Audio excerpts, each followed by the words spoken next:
let's talk Super Bowl hangover. We talked about it before the season. What is it? Will it affect the Niners? I think it certainly has. But what is the Super Bowl hangover? I think I've figured out what it is. Okay, so you say it. Tell me if you disagree. The Niners got exposed last night in terms of their cornerbacks and their offensive line. It's been like that all season. Well, offensive line all season, cornerbacks last night. It was the same issue in the Super Bowl.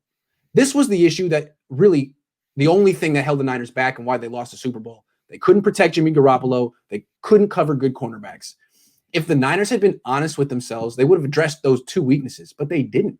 They really didn't add a corner, and the only guard they added was Colt McKivitz and Tom Compton, who stink. So the Super Bowl hangover is the denial after. The denial that the Niners said, we should have won. We were the best team. That was a fluke ending. The refs screwed us. We should have won.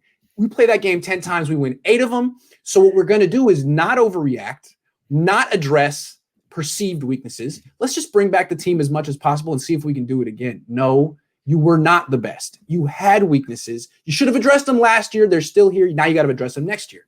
That's the Super Bowl hangover. You called it denial. I love it. I'd like to use some other words. Foolhardiness. Yes. Arrogance. Yes. Arrogance. That's the word. We lost the Super Bowl. Well, we didn't really lose it. The other guys who won it, they lost it. We won the Super Bowl, and we don't have to do a goddamn thing. That's right. We're really the best team. We don't, and we may have a few little shortfalls, but you know what? It won't matter. It won't matter. It won't matter. Yeah. And all I can say is, who came up with that idea? Yeah. Who came up with that idea? Because the way it worked out when you lost your pass rush, and D Ford was never going to be part of it anyway. That was another foolhardy thing to do.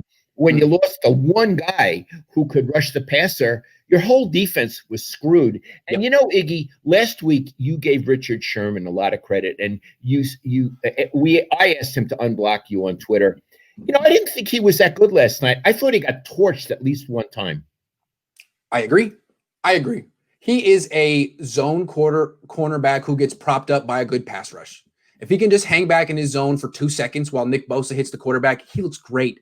But if he actually has to cover someone for more than a couple of seconds, you saw that play where he grabbed a guy because he was going to run by him. You saw that? You see that one? That was good. That negated an interception. Good job, Richard. Yeah.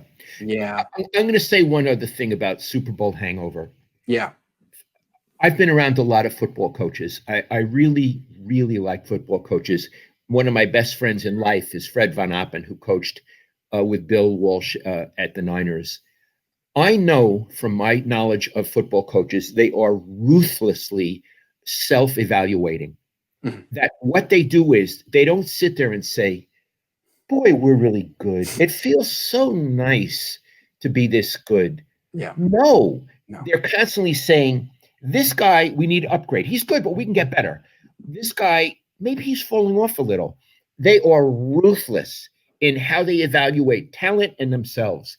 And all of a sudden, Shanahan, he has another attitude. Let's not evaluate our corners or our quarterback. They're good enough. I think I'll go out and get a pizza.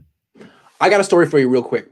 Kyle Shanahan, during his off-season press conferences on Zoom before the draft, he would do one.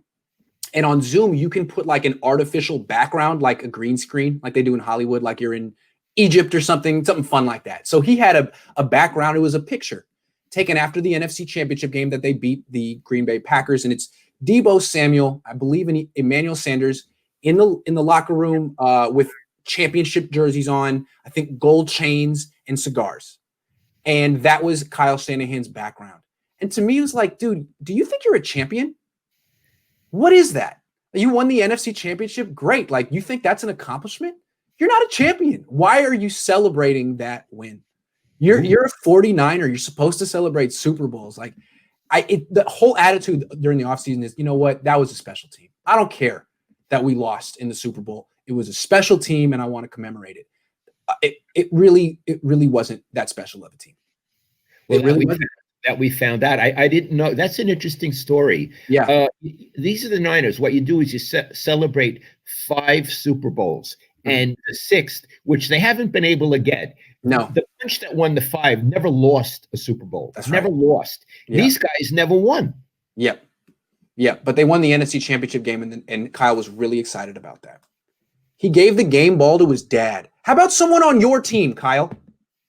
He gave it to his dad? To his dad. Hey, Iggy, would you give a game ball to me? Yes, you're the best, Dad.